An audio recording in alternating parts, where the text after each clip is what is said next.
Welcome to రాజనీతి. ఆంధ్రప్రదేశ్ శాసనసభ budget సమావేశాలు ముగిశాయి.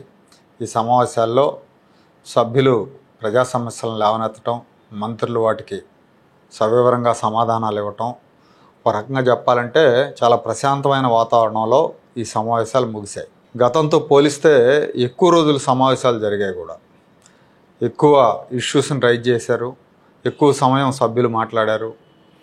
ఒక రకంగా చెప్పాలంటే ఏడాది క్రితం ఎవరు ఊహించుండరు ఆంధ్రప్రదేశ్ రాజకీయాల్లో, ఆంధ్రప్రదేశ్ శాసనసభల్లో ఇంత మార్పు ఉంటుందని. గత 5 ఏళ్ళుగా రాజకీయాలంటే బూతు అనే పరిస్థితి ఉంది.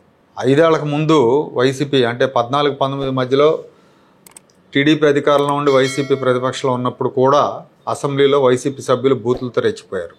కానీ ఈసారి మాత్రం అవకాశం వల్ల ప్రజలు వాళ్ళ సంఖ్య 11కు పడిపోవటం, తర్వాత వాళ్ళు అసెంబ్లీకి రాకపోవటం మూలంగా అసెంబ్లీలో సౌండ్ పొల్యూషన్ లేదు.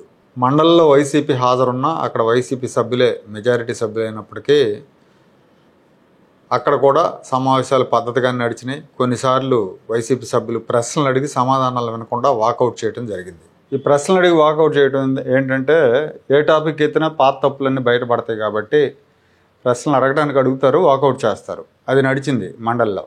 ఇక బొత్స సత్యనారాయణ గారు అయితే మండలిలో ప్రతిపక్ష నాయకుడిగా బాధ్యతాయుతంగానే వ్యవహరించారు. జగన్లాగా దుర్భాషలు, సవాళ్లు లేకుండా సంస్కారవంతంగానే మాట్లాడారు. బడ్జెట్ సమావేశాల చివరి రోజుల్లో శాసనసభ్యులకు క్రీడలు, సాంస్కృతిక పోటీలు నిర్వహించారు. వయసు భేదం లేకుండా చాలామంది ఎమ్మెల్యేలు, మంత్రులు కూడా ఈ పోటీల్లో పార్టిసిపేట్ చేయడం చాలా బాగుంది, చాలా బాగా అనిపించింది, అందరిని ఆకర్షించింది కూడా.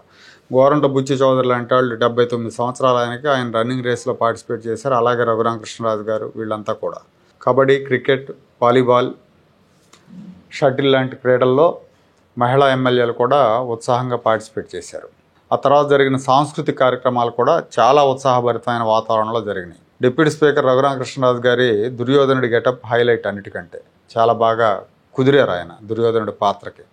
అన్న ఎన్టీ రామారావు గారు గుర్తొచ్చారని చంద్రబాబు నాయుడు గారు సైతం వ్యాఖ్యానించారు. చంద్రబాబు నాయుడు గారు, పవన్ కళ్యాణ్ గారు బాగా ఎంజాయ్ చేశారు.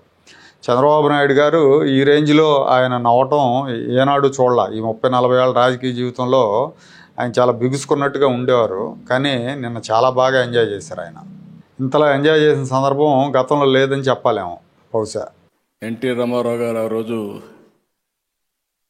ఏ డైలాగ్ అది చెప్పాడో డైలాగ్స్లో మాత్రం ఎక్కడ రాజీ పడలేదు. రఘురామకృష్ణరాజు గారు చాలా బ్యూటిఫుల్గా, చాలా నిండుగా చెప్పగలిగాడు. ఆయన చూసినప్పుడు మళ్ళీ ఎన్టీ రామారావు గారి డైలాగ్స్ మనకు గుర్తొచ్చే పరిస్థితి వచ్చింది. మళ్ళీ చెప్తున్నా, ఈరోజు నా జీవితంలో నేను ఎంటర్టైన్ చేసిన విధానం చూసిన తర్వాత నా లైఫ్లో ఎప్పుడు కూడా నేను చాలా రిజర్వ్డ్గా ఉంటానని చెప్పి అనుకునేవాళ్ళు. అలాంటిది నాకే నవ్వు ఆపలేక చాలా, ఒక మాటలో చెప్పాలంటే ఎవ్రీ ఇన్సిడెంట్ చాలా బాగా, చాలా ఆహ్లాదకరమైన వాతావరణంలో క్రీడా పోటీలు, సాంస్కృతిక పోటీలు జరిగినాయి. అంతకుముందు సమావేశాలు కూడా చాలా ఆరోగ్యకరమైన వాతావరణంలో జరిగినాయి. ఇలాంటి మంచి వాతావరణాన్ని మనం గతంలో చూడాల. ఈ సంప్రదాయం, ఈ క్రీడా పోటీలు లేదంటే సాంస్కృతిక కార్యక్రమాలు వంటి సంప్రదాయం గతంలో ఉమ్మడి ఆంధ్రప్రదేశ్ ఉన్నప్పుడు ఉండేది.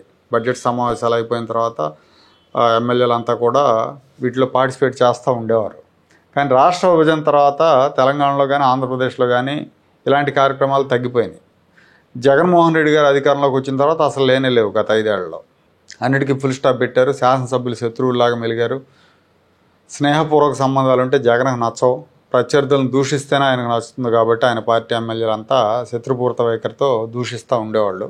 సో ఇప్పుడు మళ్ళీ కూటమి అధికారంలోకి వచ్చిన తర్వాత స్పీకర్ అయ్యన్న పాత్రుడి గారి చొరవతో ఈ కార్యక్రమాలన్నీ ఏర్పాటు చేశారు. ఒక మంచి సంప్రదాయానికి శ్రీకారం చుట్టారు. భవిష్యత్తులో కూడా ఇది కొనసాగాలి. అలాగే వైసీపీ సభ్యులు కూడా వీటిలో పార్టిసిపేట్ చేస్తే ఇంకా బాగుంటుంది.